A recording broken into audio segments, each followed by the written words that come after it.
y jóvenes que están terminando sus clases de escuela dominical. Gracias a Dios, hermanos, por la presencia de cada uno de los que hemos llegado aquí en esta mañana. Ya no se siente tanto frío como en la noche, hermanos, ¿verdad? En la noche estaba haciendo mucho frío, mucho frío. De hecho, estaba yo pensando en la noche, mañana no llevo saco, me voy a poner... Yo, hermanos, anoche saqué una playera, una camisa, un chaleco, un suéter y una chamarra. Dije, no, yo sí mañana sí me tapo. Y es que no sé por qué, hermanos, en la casa hicieron un boquete porque están colocando una escalera y entraba un aire, pero en serio, hermanos. Toda la noche pasé mucho frío, dije, así va a estar mañana, ya me voy a poner todo eso. Pero me asomé a la ventana en la mañanita y vi el sol así un poquito rojizo, dije, no, sí sale el sol. Entonces ya es que, nada más me desligué de la chamarra, hermanos. Es que nadie me dijo que después de los 20 siendo abuelito el frío ya se siente más, ¿verdad? La verdad es que es así. Muy bien, vamos a ver nuestras Biblias, por favor, en el libro de Apocalipsis. Decía, y hace rato, gracias a Dios por la presencia de cada uno de los que estamos aquí. Siempre pues es motivo de gozo el poder estudiar juntos la palabra de Dios, como ya lo hemos hecho durante la escuela dominical.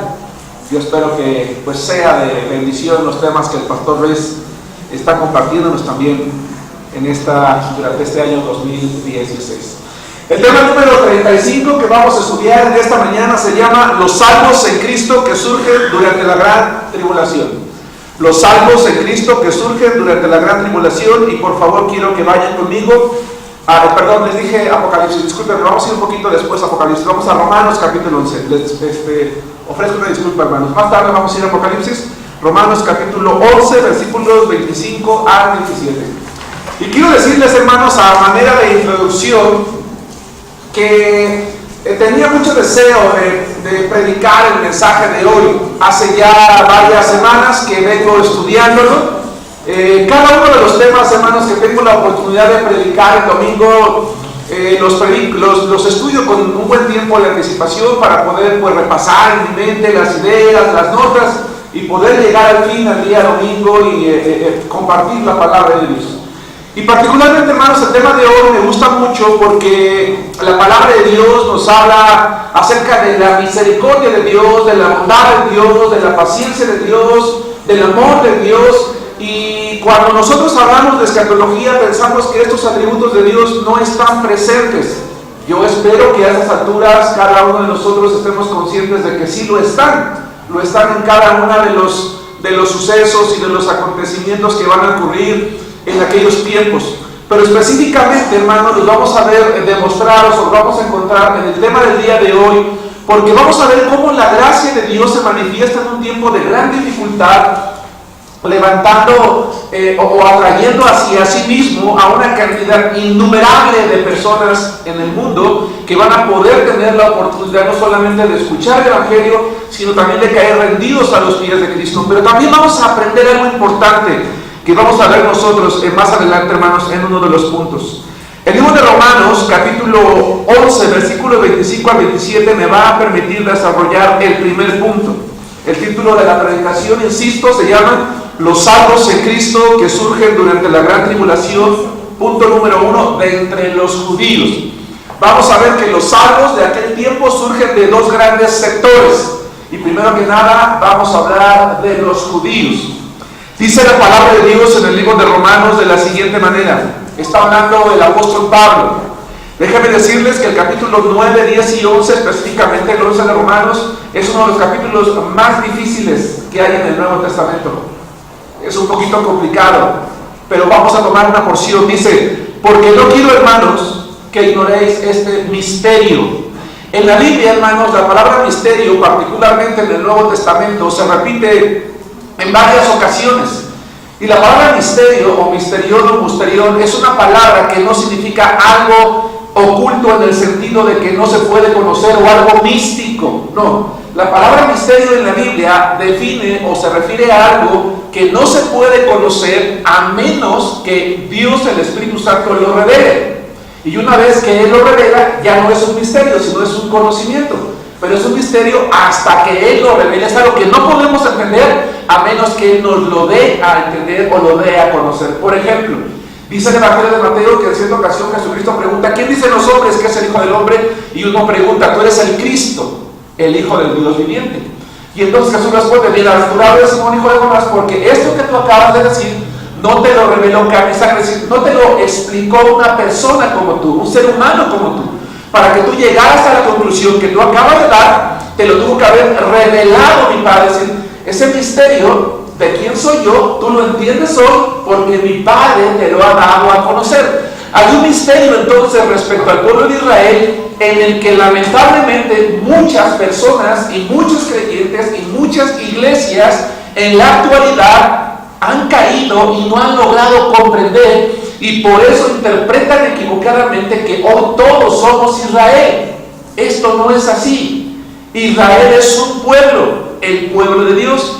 Respecto a ese pueblo hay un misterio, hay algo que Pablo nos dice que va a ocurrir. Continúo: para que no seáis arrogantes, nos habla a nosotros los gentiles, los que no somos judíos, en cuanto a vosotros mismos, que ha acontecido a Israel endurecimiento en parte. Esa palabra endurecimiento, hermanos, da la idea de que algo, yo no sé si por ejemplo aquellos hermanos, por ejemplo hermano Germán, usted desarrolló un trabajo pesado. Hay personas que trabajan, que tienen trabajos muy pesados, como por ejemplo un albañil. Si ustedes tocan las manos de un albañil, hermanos, son manos duras. ¿Alguien ha saludado algún día a un albañil? ¿Sí? Sus manos son duras, son callosas. Ajá. Y el callo se hizo porque a través del tiempo pasó una y otra y otra y otra vez, y entonces su piel no solamente se endureció, sino que crecieron los callos. Esa dureza en las manos de una persona que desarrolla así un trabajo, pues hace que difícilmente sienta como sentiría su servidor, o quizás algunos de los que están aquí, pues algo caliente o tener que jalar fuertemente algo por el callo, por el endurecimiento. Cuando Pablo dice que en Israel ha sucedido un endurecimiento, lo que él está diciendo es que el corazón del pueblo de Israel, a través de los siglos y a través de los tiempos, se ha encallecido, se ha endurecido, se ha hecho insensible a la voluntad de Dios. Se ha hecho insensible a la palabra de Dios, y por eso es que ellos como pueblo hoy no creen en Jesucristo y no están siguiendo a Cristo. De hecho, es algo que se vino sucediendo a través de la historia, a través del tiempo. Si ustedes y yo leemos el Antiguo Testamento, a pesar de que Jehová Dios le dice al pueblo, o Dios el Padre, con amor eterno te he amado, por lo tanto te prolongué mi misericordia, es decir, Dios lo tuvo que amar todavía más. Ahora, no es que Dios no tenía planeado amarlo más, sino que ese pueblo se fue endureciendo, y Dios dice: yo te voy a prolongar sin embargo mi misericordia. Bien, dice que ha acontecido a Israel endurecimiento en parte hasta, y esa palabra es la más importante de esta porción que nosotros estamos leyendo. Es decir, el pueblo de Israel hoy por hoy, hermanos, está endurecido en su corazón, no está creyendo el Evangelio. No solamente no lo está creyendo, sino como mencioné en algún momento, y hoy lo quiero repetir, por ejemplo, en cuestiones de leyes México Gay, yo comentaba en alguna predicación hace unas semanas, este país está muy avanzado, están muy endurecidos. Hoy se sabe, hermanos, que entre el 40 y 60% de judíos los sábados no van a la sinagoga. Es decir, han dejado incluso atrás las costumbres que ellos habían tenido, hermanos, por generaciones. Así está el pueblo. Pero ese endurecimiento es hasta, es decir, un día va a terminar. Un día va a desaparecer y ellos van a dar un paso, o el paso que debieron de haber dado hace tiempo, de hecho, desde que Cristo vino, incluso más, a la tierra. Dice: hasta que haya entrado la plenitud de los gentiles. Y luego todo Israel será salvo, como está escrito: vendrá de Sion el libertador, que apartará de Jacob la impiedad, y este será mi pacto con ellos cuando yo quite sus pecados. Hermanos, el pueblo de Israel nunca jamás ha perdido ni perderá su privilegio de ser el pueblo de Israel. Nunca lo ha perdido, nunca lo perderá. La palabra de Dios dice que en los planes eternos de Dios, desde que Daniel oró a Jehová el Señor porque estaba preocupado porque el pueblo de Israel había terminado, había cruzado casi ya por los 70 años de cautiverio, y ora a Jehová el Señor y dice: Señor, ¿qué va a pasar con mi pueblo? Yo quiero saber qué va a pasar con esa nación. Tenía carga, leíamos en la clase de escuela dominical, decía el pastor Luis que un creyente debe tener carga por su iglesia para que esté unida, para que esté fuerte. Bueno, también tiene carga por su pueblo, y Dios no solamente le revela a Daniel lo que va a ocurrir en el tiempo inmediato, sino le va a revelar lo que va a ocurrir en el tiempo mediato, es decir, hasta que Él venga. Pero ese tiempo, dice la palabra de Dios, se lo revela en un periodo de 70 semanas, de las cuales ocurren 7 semanas, 62 semanas, y hay una semana que falta por ocurrir, ¿se acuerdan? Y entre esa semana, entre la semana 7 y 62, que son 69, y la ocurrencia de las 70, han transcurrido 2000 años aproximadamente. A eso se le llama periodo parentético, es decir, se ha abierto un paréntesis. Y uno se pregunta, ¿por qué un paréntesis? ¿Por qué no de manera inmediata? ¿Por qué no sucedió pronto? Bueno, porque Dios en su gracia no solamente prolongó la misericordia para su pueblo, sino que ese tiempo ha servido para que tú y yo conozcamos de Él, Salvador.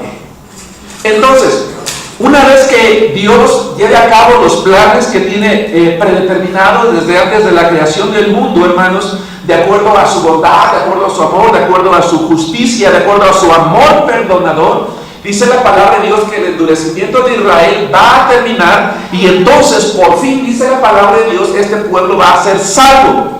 No salvo en cuanto a sacado del sufrimiento, sino salvo en cuanto al conocimiento de Cristo Jesús, porque dice la Biblia que ellos van a mirar por fin a Cristo. Ahora bien, ¿qué va a originar que los judíos, hermanos, de entre los cuales van a salir millones de salvos durante la gran tribulación, que ellos miren a Cristo? ¿Qué es lo que les va a motivar o qué los va a empujar a hacerlo? Ahora sí, vayan conmigo al libro de Apocalipsis capítulo 12, que originalmente había yo pedido que nos fuéramos allí. Apocalipsis capítulo 12. ¿Por qué finalmente los judíos miraron a Cristo de una manera no hecha en su primera venida? Quiero que recordemos lo que nos dice Apocalipsis capítulo 12, versículos 12 y 13. Dice la palabra de Dios así, vamos a leerlo todos juntos. Por lo cual, alegraos cielos y los que moráis en ellos, ay de los moradores de la tierra y del mar, porque el diablo ha descendido a vosotros con gran ira, sabiendo que tiene poco tiempo, y cuando vio el dragón que había sido arrojado a la tierra, persiguió a la mujer que había dado a luz al hijo varón. Dice la palabra de Dios, hermanos, que el diablo, el anticristo y el falso profeta van a unir sus fuerzas, porque Satanás se va a multiplicar en ellos para llevar a cabo una gran persecución contra el pueblo de Israel. Si nosotros traemos a la memoria, por ejemplo, lo que hizo Hitler en el periodo nazi, pues todos nos quedamos impactados e impresionados. ¿Quién no ha visto películas como La lista de Schindler, por ejemplo? Una película que quebranta el corazón de cualquiera. Y hay muchas otras películas que nos recuerdan lo que este pueblo vivió en algún momento de la historia y lo que ha vivido, de hecho, prácticamente durante su existencia, e incluso sigue viviendo, hermanos, hasta el día de hoy. Ha de ser bien difícil ser un judío y vivir especialmente en la tierra de Israel, pensando que en cualquier momento te cae una bomba, llega un kamikaze, que tu casa va a ser derribada, ya no vas a encontrar tu escuela, quién sabe si tu familia vive mañana. Hoy en día se sabe, hermanos, que en el Oriente Medio es bien triste la vida de los niños. Si ustedes acostumbran a escuchar o a leer las noticias, hermanos, dicen los especialistas en el mundo que están muy preocupados por la infancia, hermanos, en el Medio Oriente, porque están habiendo muchos suicidios entre los niños.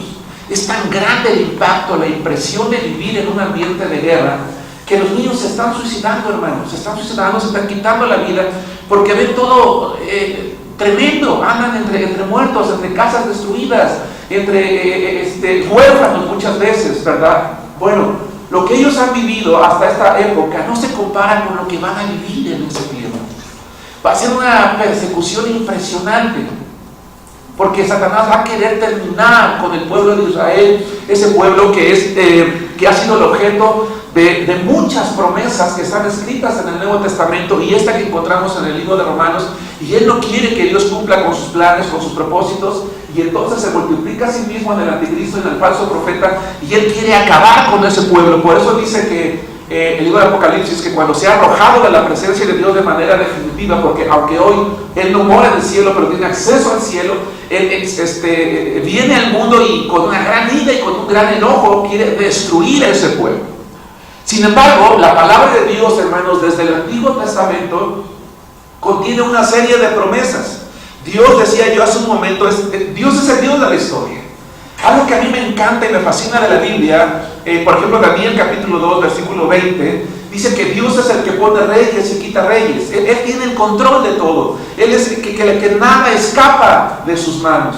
Y si bien es cierto, Él le ha dado a conocer al pueblo que Él va a pasar todavía por un momento de tribulación, precisamente por su endurecimiento. No porque Dios sea un tirano, no porque Dios sea malo, no porque Dios se ha olvidado de su pueblo, sino porque el pueblo encalleció su corazón en virtud del pecado y no ha querido voltear a Él. Y sin embargo, Dios en su gracia dice, en un futuro, sin embargo, yo, dice, te voy a salvar. Y quiero que vayan conmigo al libro de Zacarías capítulo 13, por favor, donde vamos a recordar un pasaje que ya leímos en algún momento en esta iglesia, pero que es importante que traigamos de nuevo a la memoria, porque ahora estamos ubicados precisamente en el contexto de este pasaje que nos lleva al tiempo en el cual van a vivir esta situación. Dice el libro de Zacarías capítulo 13, versículos 8 y 9, su servidor le va a la lectura, dice, y acontecerá en toda la tierra. El periodo de gran tribulación va a abarcar, no va a abarcar Israel, o Líbano, o Egipto, o Irán, o Turquía, o a un país africano, o Asia, Europa. No va a abarcar todo el mundo. Dice Jehová, que las 2/3 partes serán cortadas en ella y se perderán, mas la tercera parte quedará en ella. Hermanos, ¿cuántos judíos van a morir en ese tiempo? Las 2/3 partes. No sé cuál sea el estimado de la población judía en el mundo el día de hoy. Es un poco difícil porque ellos están diseminados prácticamente en todo el mundo. Pero sí son varios millones, hermanos, de judíos en el mundo.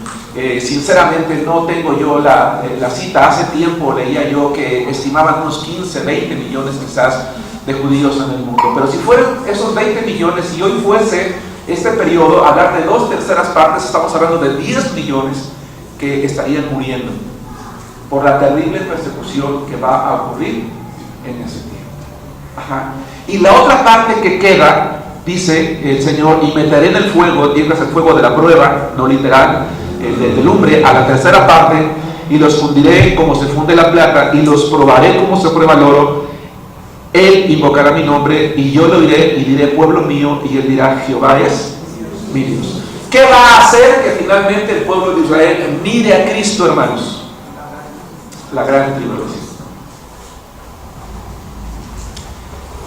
El momento de persecución terrible, de muerte, de destrucción, en el cual el judío se va a ver envuelto en ese tiempo, va a hacer que su corazón le haga entender una cosa: no pueden seguir igual, no pueden continuar igual.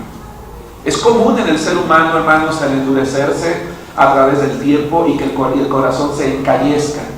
¿No es triste saber que el pueblo de Israel, hermanos, del cual dice el libro de Romanos, que vinieron los profetas, vino la ley y del cual nació Cristo, que es Dios, y que ha tenido importantes revelaciones a través de la historia, es un pueblo que se haya endurecido, hermanos? ¿Qué fue lo que pasó? En un momento las circunstancias personales, adversas o de alguien más hicieron que ellos dejaran de mirar a Dios y pensaron que no pasa nada, pero la verdad es que sí pasa.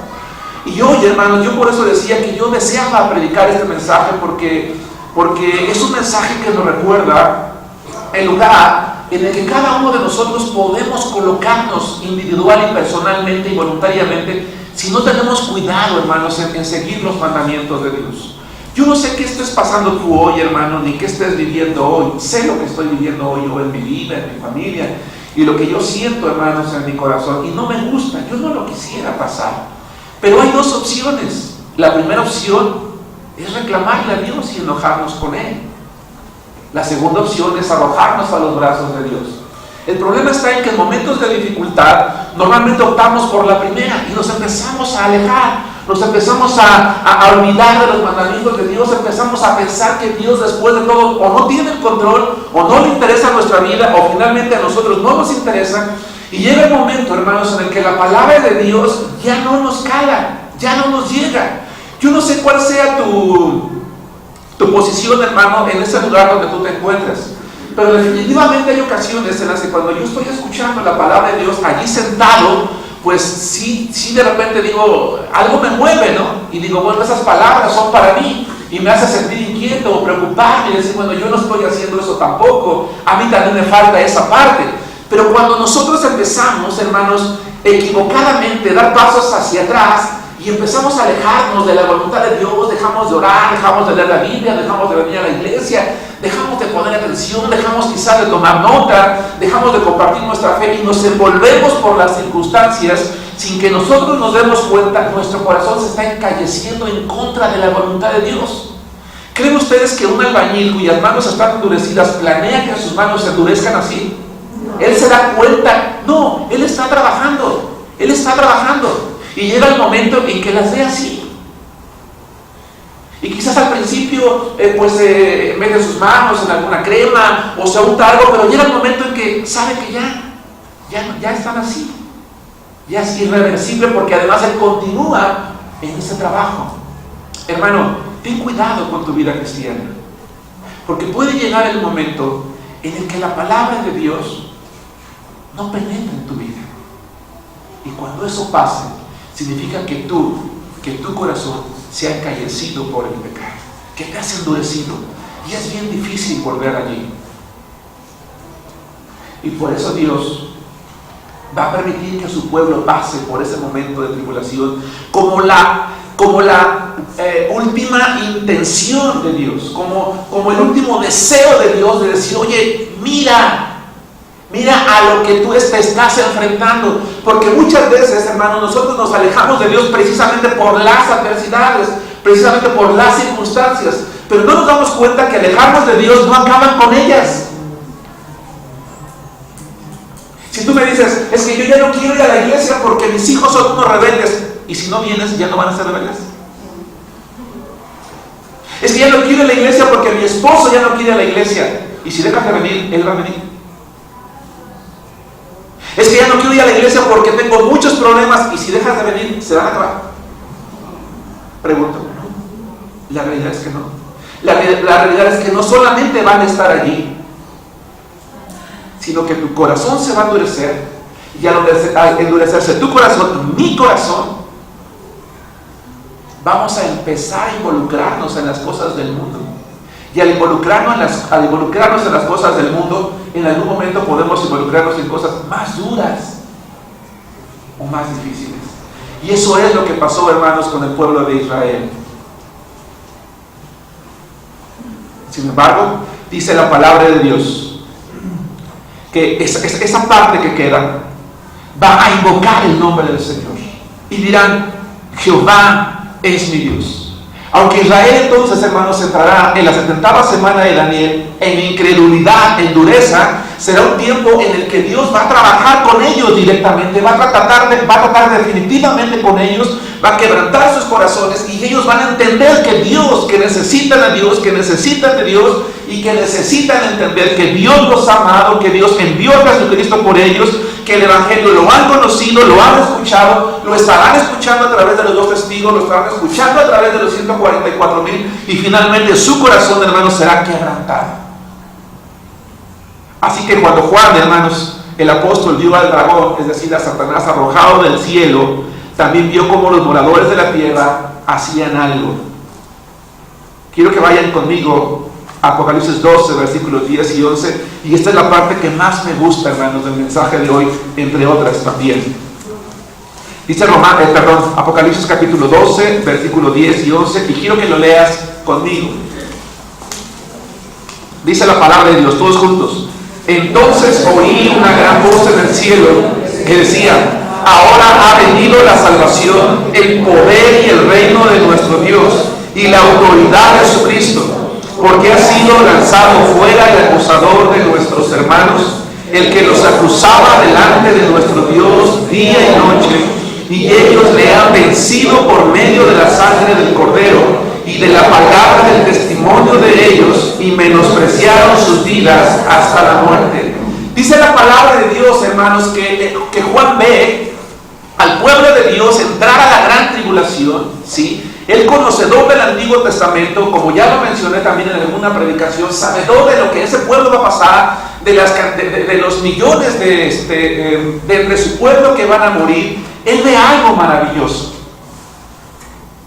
Y lo que él ve, dice, ha venido la salvación, el poder y el reino de Dios. Porque al mismo tiempo en el que Satanás se arroja contra el pueblo de Dios, hermanos, para destruirlo, Dios está dispuesto a manifestar su poder en aquellas personas que estén dispuestas a creer en Él. Y es lo que a mí me encanta, me fascina. Dice que esas personas que están siendo presas del ataque de Satanás, en un momento de desesperación, claman a Dios: ayúdanos, Señor, ayúdanos. Tú has venido al mundo, ciertamente te encarnaste y moriste en la cruz y resucitaste, y te hemos rechazado por generaciones, pero no podemos más. Nos damos cuenta que eres el Salvador, creemos en ti, ayúdanos.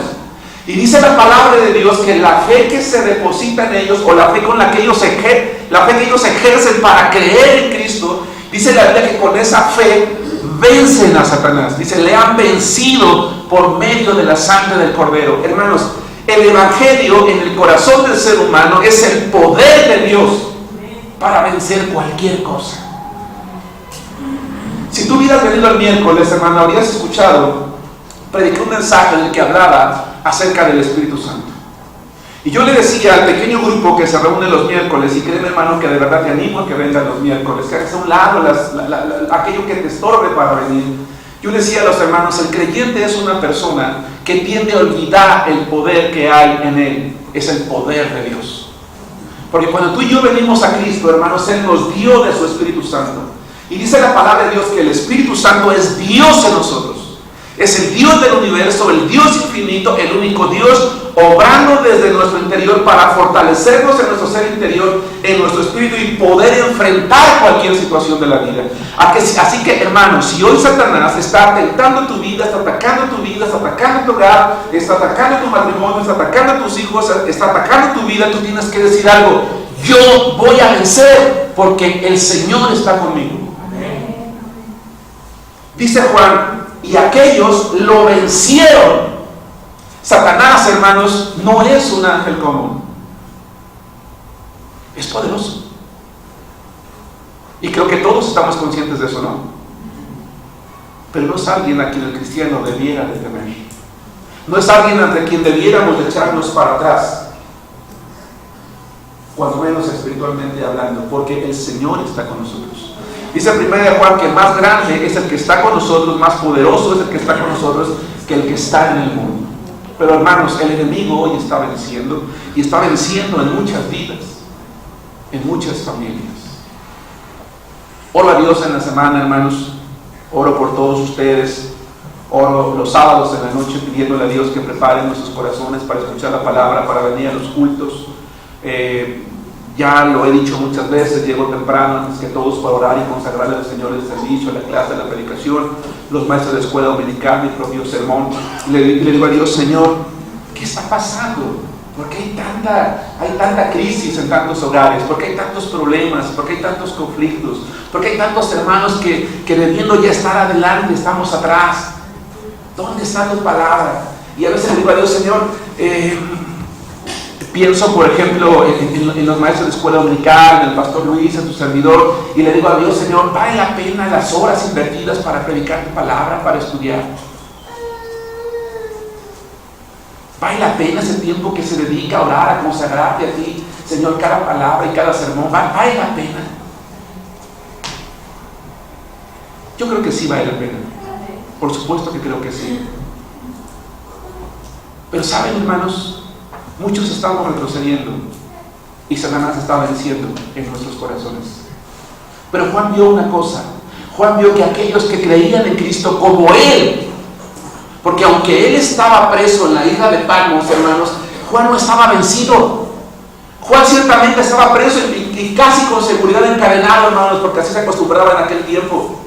Pero él no se sentía vencido. Él sabía que eso que estaba pasando era un momento de crisis. Y las crisis en la vida, hermanos, son oportunidades.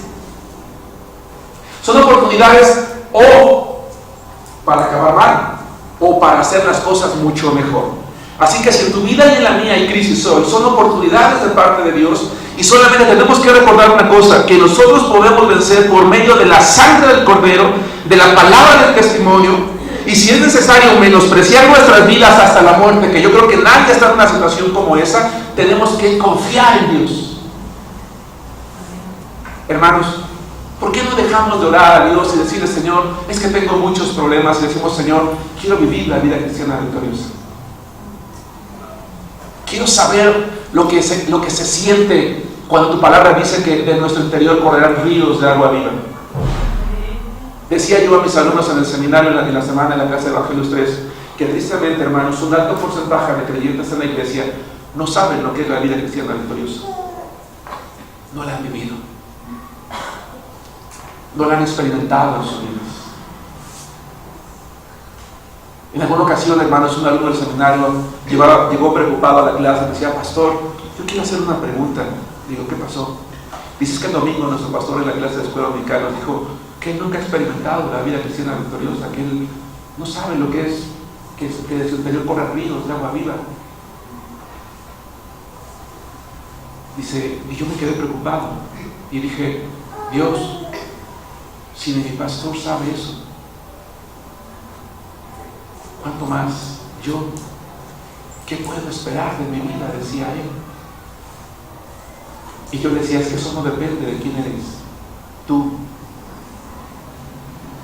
sino de quién eres en Cristo, de cuánto confías en Él, de cuánto estás dispuesto a voltear tu mirada de lo que estás viviendo para mirar a Cristo. Porque cuando Cristo estaba en la cruz, hermanos, Él no estaba vencido. Él venció. Él estaba en la cruz porque estaba venciendo. ¿O ya se te olvidó eso, hermano? Colosenses 3 dice que Él exhibió públicamente, triunfando sobre Satanás, sobre los demonios en la cruz. Dice que los expuso públicamente. Hace muchos años yo decía que Cristo Jesús murió con los brazos abiertos, no con los brazos cerrados. Y aunque la cruz quería que fueran abiertos, yo decía que Él murió con los brazos abiertos porque dice la palabra de Dios en Juan, Él lo dijo, y cuando yo sea levantado, ¿sabes que Jesús consideró la muerte como un honor? Porque en griego cuando Él dice, cuando yo sea levantado, y esa palabra en griego, yo decía a mis alumnos del seminario, significa honrado, o que yo sea bendecido. Dice, cuando yo sea honrado, porque Jesús se sintió honrado por morir por ti y por mí en la cruz, dice, a todos atraeré a mí mismo. Hermano, Cristo murió por ti y por mí, para que seamos vencedores, no para que nuestro corazón se encallezca con el pecado, o con la frialdad, o con la indiferencia. Murió por nosotros para darnos su espíritu, para que su espíritu en nosotros nos haga vencedores de todo, incluso de nosotros mismos. Incluso de nosotros mismos. En la semana estaba grabando un video que voy a subir después en la página de la iglesia.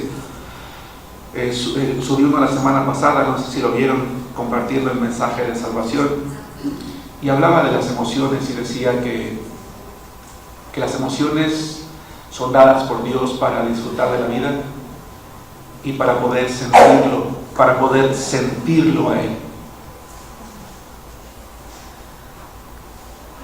Hermano, ¿sientes a Cristo en tu corazón?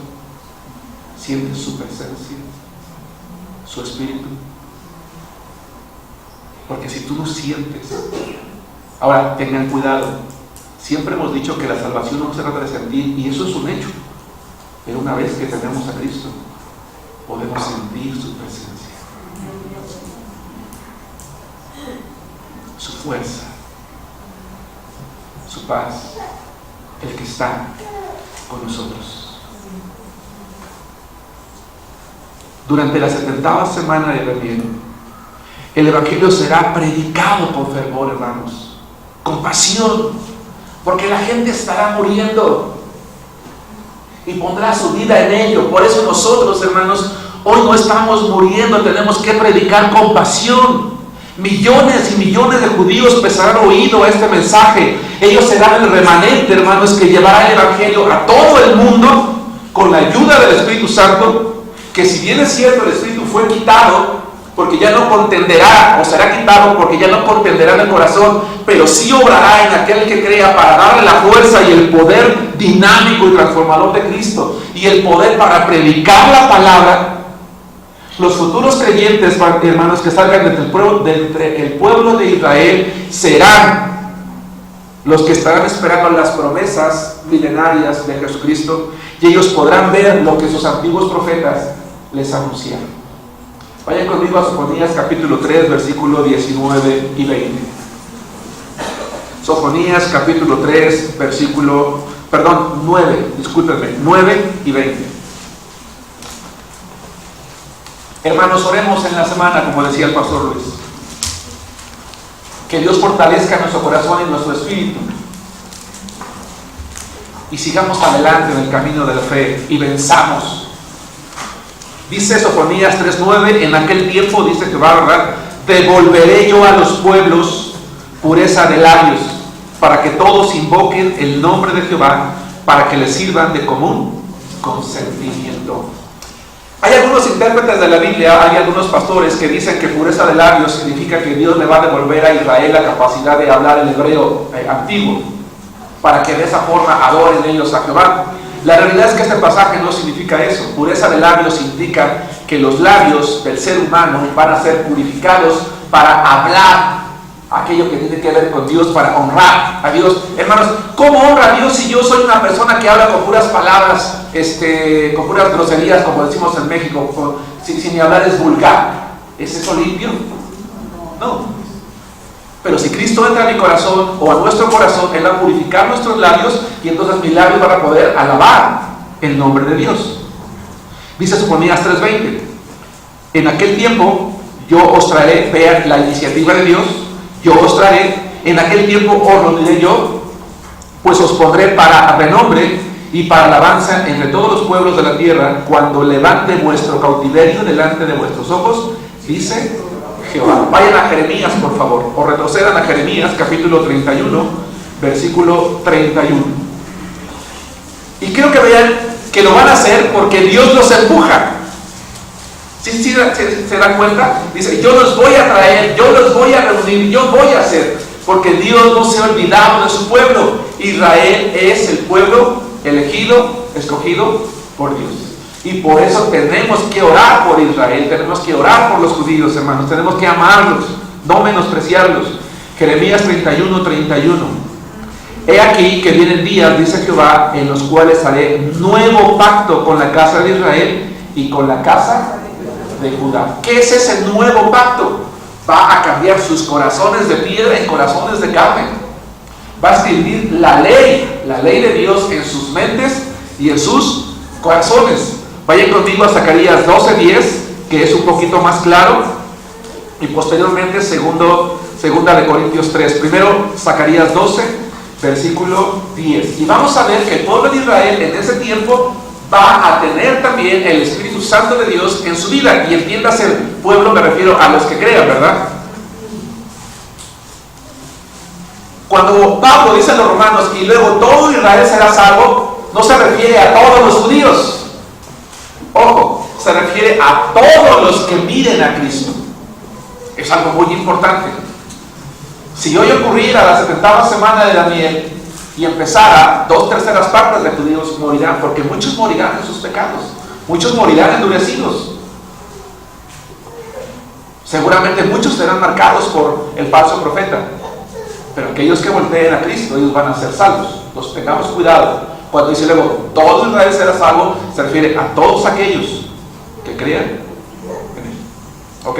Dice Zacarías 12:10, y derramaré sobre la casa de David y sobre los moradores de Jerusalén espíritu de gracia y de oración. Y mirarán a mí, a quien traspasaron, y llorarán como se llora por hijo unigénito, afligiéndose por él como quien se aflige por él primogénito. Hermanos, Jesús es Jehová, porque el Apocalipsis dice que a quien mira es a Cristo. Este pasaje es muy interesante, porque los testigos de Jehová dicen que Jesús no es Dios, que Jesús es un ángel, ¿verdad? Es un ser secundario, y que por lo tanto Él no es Salvador. Eso no es así. Jesucristo es Dios hecho hombre, hecho carne, y a quienes van a mirar los judíos es a Cristo, porque Él es Jehová, Él es Dios. Dice, y mirarán a mí, a quien traspasaron, y llorarán como se llora por hijo unigénito, afligiéndose por él como quien se aflige por el primogénito. Señor, ¿cómo fuimos a crucificarte? ¿Cómo fuimos a clavarte en esa cruz? ¿Cómo no reconocimos? ¿Cómo no escuchamos? ¿Cómo fue tan duro nuestro corazón? Van a lamentar el haber llevado a cabo, hermanos, la trágica muerte del Señor. Dice 2 Corintios 3, 15 y 16. Hoy vamos a estar leyendo varios pasajes, ojalá que podamos ir a la par todos juntos. Si no, escúchenlo, no hay ningún problema, tome nota. 2 Corintios capítulo 3, versículo 15 y 16. El pueblo de Israel será salvo porque en medio de la persecución por fin van a entender que necesitaban al Salvador, a Cristo. Dice la palabra de Dios, 2 Corintios 15 y 16. Y aún hasta el día de hoy, cuando se lee a Moisés, el velo está puesto sobre el corazón de ellos. Pero cuando se conviertan al Señor, ¿qué dice? El velo se quitará. Hasta el día de Pablo y hasta el día nuestro, el judío lee la Torá, llámese los 5 libros de la Biblia o los 66 del Antiguo Testamento, y todavía tienen una venda puesta, es decir, no alcanzan a ver allí al Mesías, al Cristo. Pero cuando crean, cuando se conviertan al Señor, y Pablo está hablando de Cristo, dice, el velo se quitará. Y es que dice la palabra de Dios que Satanás ha cegado el entendimiento de los impíos, de los incrédulos, para que no les resplandezca la luz del Evangelio de Cristo Jesús. A eso se refiere este pasaje. Más adelante, haciendo alusión a Jeremías, hermanos, el autor de Hebreos dice lo siguiente. Vamos a Hebreos capítulo 8, versículos 10 y 11. Este pasaje que ustedes y yo vamos a leer fue escrito por Jeremías en el capítulo 31, versículos 33 y 34. Pero el autor de Hebreos lo trae a la memoria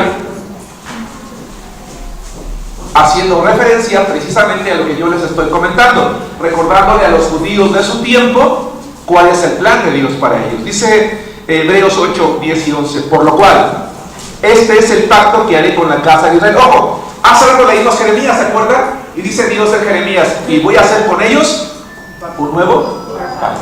¿Cuál es ese pacto? Dice, por lo cual, este es el pacto que haré con la casa de Israel después de aquellos días, dice el Señor. Pondré mis leyes en la mente de ellos y sobre su corazón las escribiré y seré a ellos por Dios. Y ellos me serán a mí por pueblo, y ninguno enseñará a su prójimo, ni ninguno a su hermano, diciendo, conoce al Señor. Porque todos me conocerán, desde el menor hasta el mayor. Esto, hermanos, proféticamente hablando, no se ha cumplido todavía. Está por cumplirse. ¿Cuándo va a ocurrir esto? En la 70ª semana de Daniel, cuando el pueblo se convierta y entren esos judíos salvos al milenio, de lo cual hablaré más adelante, nadie va a necesitar que le diga, oye, mira a Cristo, claro, yo lo conozco, es mi Salvador. ¿Sí nos damos cuenta? Porque Dios va a cumplir con el pacto hecho desde el tiempo antiguo. ¿Por qué el pueblo judío va a ser salvo durante la tribulación? Bueno, decía yo hace rato, por la persecución. Pero si me permiten invertir un poquito, o agregar un poquito, o cambiar un poquito el orden, por la gracia de Dios, porque Él les prolongó su misericordia. Ojo, Jeremías en el libro de Lamentaciones dice, las misericordias de Dios son nuevas cada mañana. Pero dice también algo, por su misericordia no hemos sido consumidos. Si no fuera por la misericordia de Dios, hermanos, el pueblo de Israel ya no existiría en el planeta Tierra. Pero Él prometió prometió que siempre iba a haber un remanente. Y aún en este tiempo de tribulación, por lo menos una tercera parte son ese remanente que Él prometió guardar. Y los va a guardar porque van a creer en Él, no porque sean sus favoritos y los otros no. Todos tendrán la misma oportunidad de escuchar, de creer, de convertirse. No todos lo harán. 2. El segundo grupo, de entre los cuales saldrá también creyentes durante la tribulación, hermanos, será de entre los gentiles, es decir, todo aquel que no es judío, entiéndase, todo pueblo. Por eso quise colocar múltiples banderas en una imagen, haciendo alusión a todas las naciones. Vayan conmigo al libro de Apocalipsis capítulo 14, versículo 9, por favor. Apocalipsis capítulo 14. Dice la palabra de Dios así, 14, perdón, me distraje con el, sí es Apocalipsis 5, 9 y luego 14, 6. Primero 5, 9.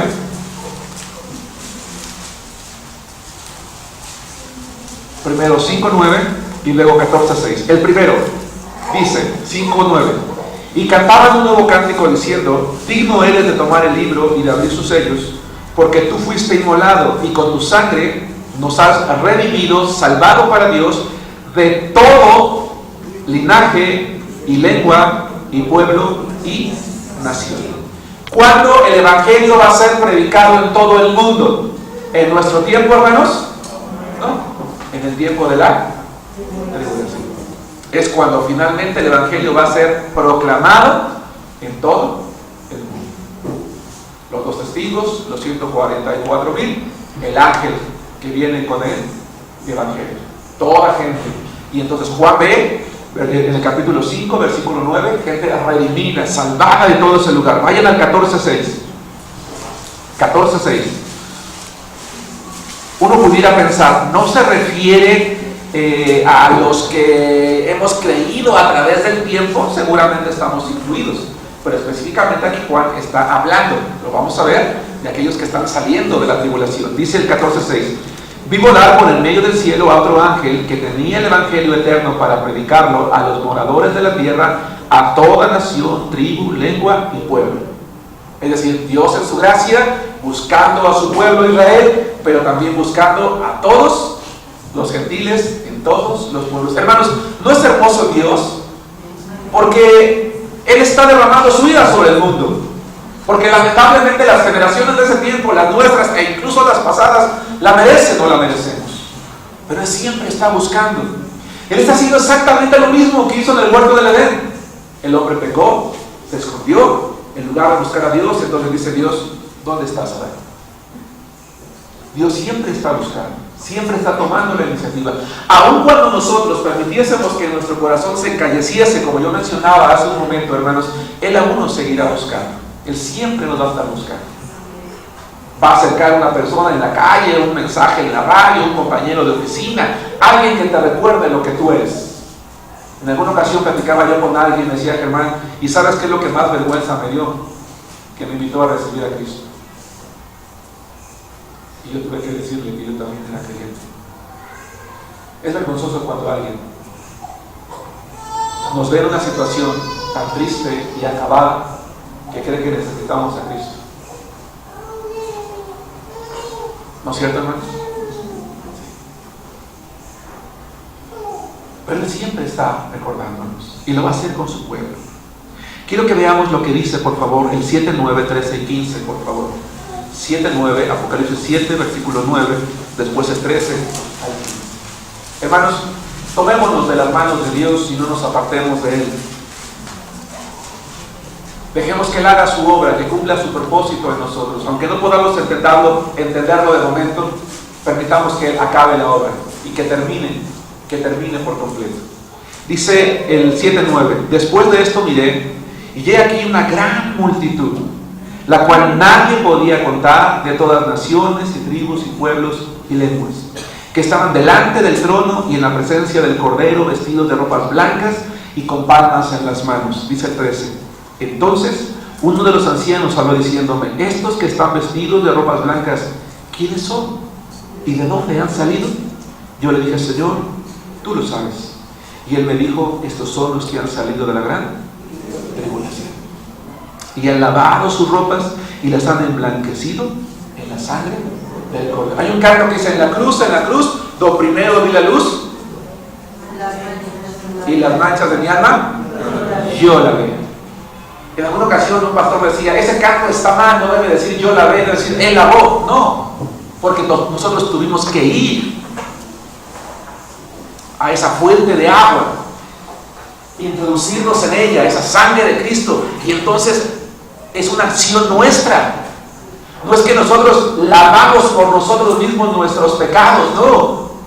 Como estos mártires de la gran tribulación, como estas personas incontables fueron a Cristo y lavaron su ropa, entiéndase, sus pecados, su vida, su ropa símbolo de lo que representan, santidad o pecado, y les han emblanquecido. ¿Qué dice?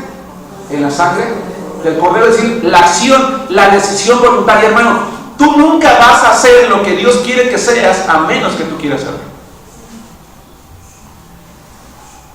Porque yo puedo decir: Señor, y haz de mí el mejor cristiano, el más fuerte del mundo. Pero si no tengo comunión con Dios, si a la primera de cuentas me vuelvo hacia atrás, si no alimento el Espíritu de Dios que está en mí, ¿puede Dios hacer esa obra? No, tenemos que hacerla. Y es hermoso ver que dice este verso que estamos leyendo. Veo el 15, dice: por esto están delante del trono de Dios y le sirven día y noche en su templo, y el que está sentado sobre el trono extenderá su tabernáculo sobre ellos. ¿Qué les espera a los mártires de la tribulación, hermanos? ¿A dónde va un cristiano cuando muere? A la presencia de Dios, al cielo. Están delante de Él, sirviéndole día y noche. Después hablaremos de lo que significa esto. En el rapto, Jesucristo se llevará consigo a todos los creyentes de todo el mundo. Pero durante la 70ª semana profética que anunció Daniel, habrá salvación y habrá millones, cantidades incontables de personas que creerán en Cristo, que mirarán a Cristo en medio de tiempos de persecución. Aún mucha gente, hermanos, conocerá la gracia de Cristo, solo que les tocará hacerlo en un tiempo donde les llevará la vida. ¿Por qué el Evangelio durante la gran tribulación va a ser predicado con pasión, hermanos? Porque atrás viene el que te quiere matar por creer en eso. Pero tú crees que Él te puede salvar y vas y lo predicas. ¿Qué fue lo que pasó en Hechos capítulo 8, hermanos, cuando la iglesia fue perseguida? Dice: y ellos eran dispersados por todos lados, pero iban predicando la palabra de Dios. A ver, miren, un creyente que ha encallecido su corazón, las adversidades lo alejan y lo endurecen. Pero el creyente que mira a Cristo, que permite que Dios cumpla sus propósitos en él y le permita vivir la vida cristiana victoriosa, las persecuciones lo único que hacen en su corazón es abrir su boca. Los problemas lo único que hacen es que su corazón abra. Las adversidades lo único que hacen en él es que confíe más en Cristo y hable de Cristo. Y entonces cuando sus oponentes le dicen: ¿qué torpe eres? Porque ¿cómo estás predicando de Cristo si ve cómo estás? Bueno, yo estoy así porque Dios tiene un propósito en mí. Yo no sé cuál es, pero Él está conmigo. Él no me va a dejar. Él es mi Salvador. Y mientras yo confíe en Él, yo quiero que tú confíes en Él también.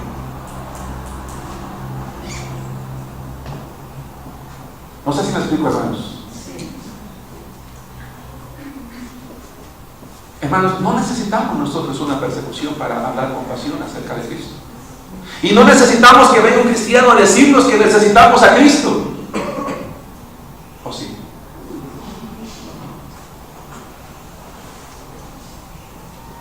Hermanos, la vida no es fácil. Dios nunca dijo que sería fácil. Pero Él dijo: en el mundo tendréis aflicción, confíen, yo he vencido al mundo. Les tocará creer en una época de gran tribulación y persecución. Por eso morirán en gran número. Habrá miles de judíos, millones de judíos, millones de gentiles que por su fe en Jesucristo, hermanos, serán perseguidos y muertos. Porque no permitirán que el falso profeta coloque en ellos su señal. Porque no adorarán la imagen que le fue levantada, hermanos, al anticristo, y eso les acarreará la muerte. En el futuro, hermanos, la historia va a volver a repetirse. Porque en la época de Juan, los creyentes de su tiempo, que no iban a ofrecer la pizca de incienso al emperador, la bestia, el 666, ¿se acuerdan? Morían y perdían sus bienes. Eran llevados a los circos romanos públicos donde las fieras, hermanos, acababan con sus vidas. A Juan se le dice una cosa: Juan, esto que tú estás viviendo no es lo último. En el futuro la historia volverá a repetirse, pero debes de confiar, porque todos los que ahorita de tu iglesia, de tus hermanos, Juan, como los que en el futuro mueran, están delante del trono de Dios, gozando su presencia y sirviéndole día y noche. Este mundo, hermanos, es pasajero. Algunos gozaremos una vida de 50, no sé si el Señor me permita llegar a más, 50, 60, 70 años, o sufriremos 50, 60, 70 años según nos vaya cada uno de nosotros. Pero la eternidad, comparado con la eternidad con Dios, dice Pablo, tengo por cierto que las aflicciones del tiempo presente no son comparables con la gloria venidera que nosotros ha de manifestarse, dice Romanos capítulo 8. Y Pablo miraba en perspectiva hacia la eternidad, no en el tiempo. Si tú y yo miramos en el tiempo, decimos, Señor, es que tengo 20 años sufriendo por lo mismo. Hermanos, yo tengo una petición delante de Dios y tengo 30 años orando por ella. Y tal pareciera que en lugar de que Dios responda como yo le digo, es todo lo contrario. Y entonces he aprendido a decirle a Dios, Señor, cumple tu propósito. Y mientras lo cumples, dame fuerzas para seguir adelante. Porque los propósitos de Dios van a hacer que nosotros salgamos más fortalecidos. Y lo que vivamos aquí, dice Romanos, no va a ser comparado con la gloria venidera que a nosotros nos espera. El cristiano de hoy tiene que aprender a mirar en el futuro. Hermanos, miremos al futuro. Nosotros no vemos el tribunal de Cristo como algo cercano y por eso quizás de repente nos falta o me falta consagración. Pero si yo supiera que es mañana, si Dios nos revelara hoy que Dios ya no habla por sueños, ya Dios no habla por revelaciones, ya Dios no habla por profecía y que lo hace miente, pero si hoy me hiciera y me dijera, Germán, te vas a morir el sábado, créanme que por lo menos de aquí al viernes me pasaría mucho tiempo orando y pidiéndole y haciendo recuento de mis pecados y pidiéndole perdón, hermanos. Y créanme que me jalaría todos los folletos que están ahí abajo y me iría al metro y los regalaría todos y los predicaría a todos. Pero no lo sé. Y tú tampoco. ¿Por qué esperar hasta la muerte entonces? Si se puede hacer hoy, ¿no es cierto? Lo podemos hacer hoy. Iremos a gozar delante de la presencia de Dios. El apóstol Juan, hermanos, entonces fue consolado con cada una de las visiones que recibía. Él pudo ver que sí valía la pena, hermanos. Yo preguntaba hace rato, ¿vale la pena, Señor? Sí vale la pena, claro que sí. Juan entendió una cosa, vale la pena estar aquí en esta isla, vale la pena ser desterrado, vale la pena lo que estoy pasando, porque mis hermanos están delante del trono del Cordero. Juan en este momento que está recibiendo la revelación, él no sabía si allí iba a vivir o morir. Así que lo que Juan está entendiendo es, Señor, si yo en esta cueva de Patmos muero, pues me espera igual estar delante de tu presencia en el trono. No ocurrió. Y quiero pensar entonces que tiempo después, cuando él está escribiendo el Apocalipsis, él escribe, de todas maneras, Señor, en esta me salvé, pero quién sabe de otra, quién sabe mañana. Y sé lo que me espera. ¿Qué hizo que Juan fuese, hermanos, un hombre de fe? ¿Qué hizo que ese pequeño muchacho, porque era el más joven de los 12 apóstoles de Jesucristo, se mantuviera durante toda su vida con tal fidelidad? ¿Qué hizo? Él sabía dónde iba.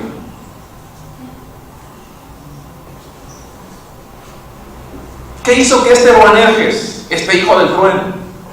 ¿Saben qué significa Boanerges? Casi siempre pensamos, eso era un hombre gruñón o mal encarado. No significa eso. ¿Qué puede implicarlo? Implica un hombre aferrado en aquello que hace y lo termina.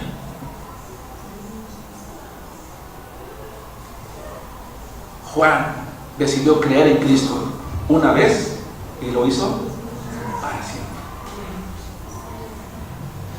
Por eso era Boanerges hijo de trueno. Y porque sí, quizás tenía un carácter que le permitía fuerte.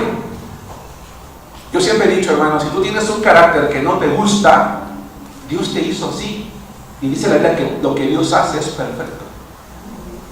Así que todo lo que tú y yo tenemos que decirle a Dios: Señor, este carácter o este temperamento que me diste, o esta personalidad, solo quiero que la moldees para ti.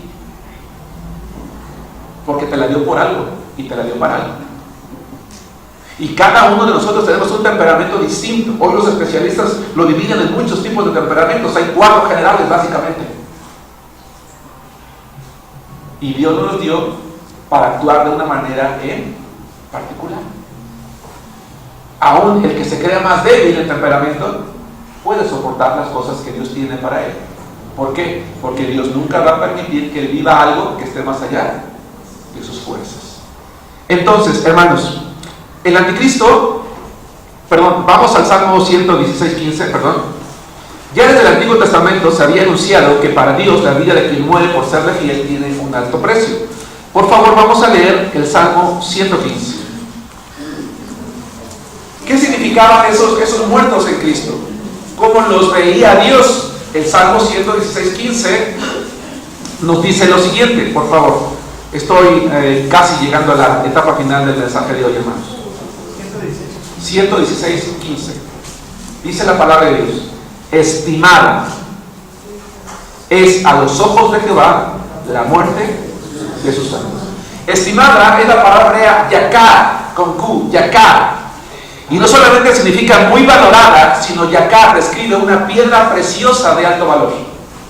Así que cuando una persona muere por Dios, por Cristo, por la fe, Dios lo ve no como alguien que está desperdiciando su vida, sino como alguien que la considera tan valiosa que la da para Cristo. No sé si me expliqué. No ve a alguien que está desperdiciando su vida, sino ve a alguien que considera su vida tan valiosa que la da para el Señor. Por ejemplo, si recordamos a Jesucristo, Él dijo en Mateo 16:25: porque todo el que quiera salvar su vida, la perderá. Y todo el que pierda su vida por causa de mí, la hallará. Está como extraño este verso, dijera el pastor Luis hace rato, ¿no? Como ilógico, como fuera de. No, lo que Jesucristo está diciendo es: porque el que quiera salvar su vida, la perderá. En cambio, el que pierda su vida por causa mía, la recobrará. ¿Por qué? Porque el que muere por Cristo, en ese momento se da cuenta que en realidad está vivo delante de la presencia de Dios. Y lo único que va a encontrar ante su presencia, ¿qué es, hermanos? Vida. Porque Él es el Dios de la vida. Y es curioso, ¿saben ustedes quién describe a Dios como el Dios de la vida? Juan. En Él estaba la vida y se nos manifestó, dice, en sus cartas, en sus epístolas. Él es la fuente de la vida, Él es el dador de la vida, el único que puede dar vida. Satanás no puede dar vida, Él engaña como si diera vida, pero no da vida. Hermanos, quiero terminar el mensaje de esta tarde diciendo lo siguiente. Podemos comprobar a través de la Biblia la gracia y la misericordia de Dios en todos los tiempos y en todo momento. Él siempre está buscando al ser humano, y aunque le permite muchas veces, o Él, de su voluntad soberana y santa, derrama su ira, lo hace siempre con un propósito final. ¿Cuál es, hermanos? Pregunto. Su salvación. Dios siempre está buscando salvar al hombre. Él tiene una meta bien determinada y establecida: la salvación del ser humano. Hermanos, Dios les ama. Dios nos ama.